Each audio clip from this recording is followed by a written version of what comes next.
Well, hello there everybody. Welcome back to the channel. It's Space Cowboy here with another video for you guys here today. And we had breaking news hit the Dallas Cowboys this morning as we got word that the Cowboys and Ezekiel Elliott agreed to terms on a one-year, $3 million deal, and Zeke is officially back as a Cowboy after playing with New England last year.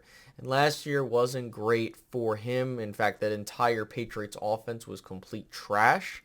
But you're getting Zeke back at now going to be 29 years old when the season begins.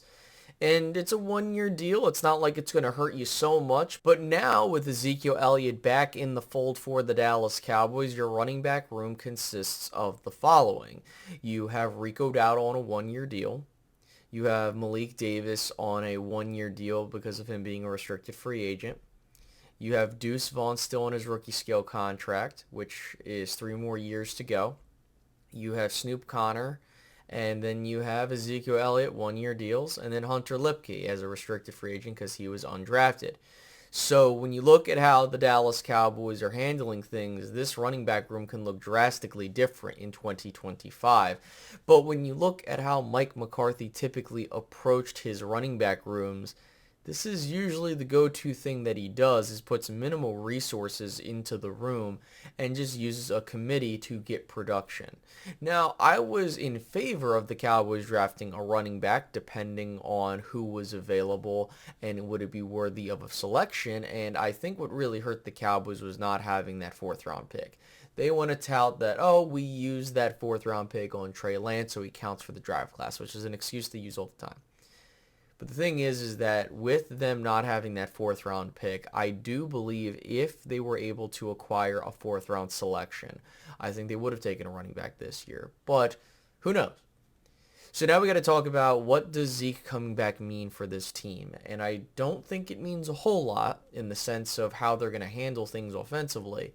But with how they've drafted, trying to rebuild this offensive line, I think they want to be able to run the football effectively. With Zeke, I don't see him being the full-time back. I wouldn't be shocked if they gave him that role.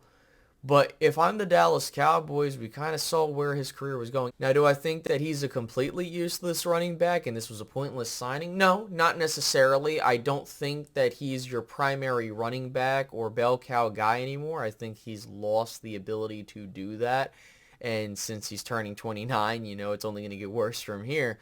But I do think that using him as a short yardage back is the best way to utilize him, It's not like this deal is going to cost you in the long term. It's just a one-year deal, and he's here, and then that's it. I think that he'll also help mentor the younger guys on this team, which is something to also think. Pass protection is a plus when we talk about that as well. But again, when we talk about how Zeke is going to be used here in Dallas, I wouldn't be shocked if the Cowboys organization slated him as the primary running back and he's going to get a good chunk of the carries. I don't think that's where you should go with Zeke.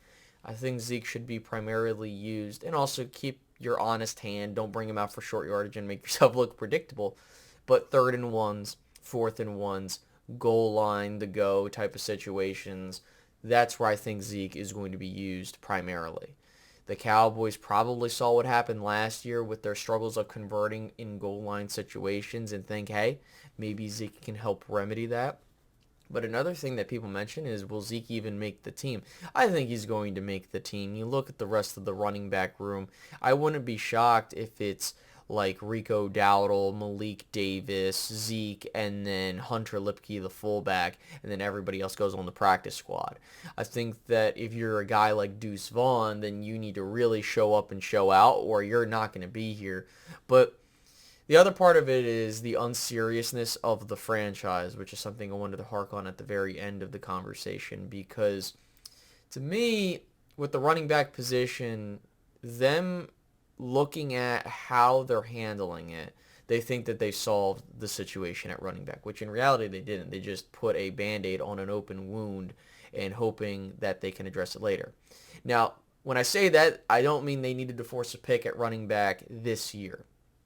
What I think they need to do is they need to look at all of their options and I wouldn't be surprised if the Cowboys go through this season. We have a repeat of, oh my goodness, we don't actually have a proper running game because our running backs aren't particularly well. And then you go into 2025 with all the draft capital you recouped, and basically you go and you draft a running back that year. Now, you're getting 4 comp picks next year. You're getting, I believe it's 3 5s and a 6. And so if I were the Cowboys, what I would do is use the 5th or 6th round selection for next year to look around the league to see, can you get a young running back that hasn't been utilized a whole lot and use him for the time being. Because to me, I think that that would be the best way to go, is like, hey, you get someone that is a productive player, and for the draft pick you're giving up, not really that big of a deal, and you call it there. Or the Cowboys could be waiting and seeing if they can add anybody else. But to me, being complacent with this running back room, I'm not saying it's horrific. I'm not trying to say like there are guys in there that, oh, I'm not a fan of everybody. I like Rico, but Rico has hurt guys stay hurt syndrome. I like Malik Davis. He just didn't get as many opportunities. You have Royce Freeman in there, who I think was the guy where, okay, if we don't get Zeke back, then we rely on him. You have Deuce Vaughn, who I think is going to be funny to run behind this offensive line because, dudes are not going to be able to see him because he's my height. But, and then you also have Snoop Connor, which was a guy that's, I think, just a training camp body. And then Hunter Lipke helping these dudes spring free. And I hope they give Hunter Lipke a little bit more opportunity. But I don't really have much more to say, guys, other than welcome back, Zeke. He's on the team. As long as you're on my team and not doing stupid crap, I will be rooting for you to be successful. I hope Zeke runs for 2,000 yards, 500 touchdowns, and we call it a day there. But, yeah, tell me what you guys think about this move. I think it's interesting and all that other stuff. So, I will see you guys in the comment section below. Have a great rest of your day, guys.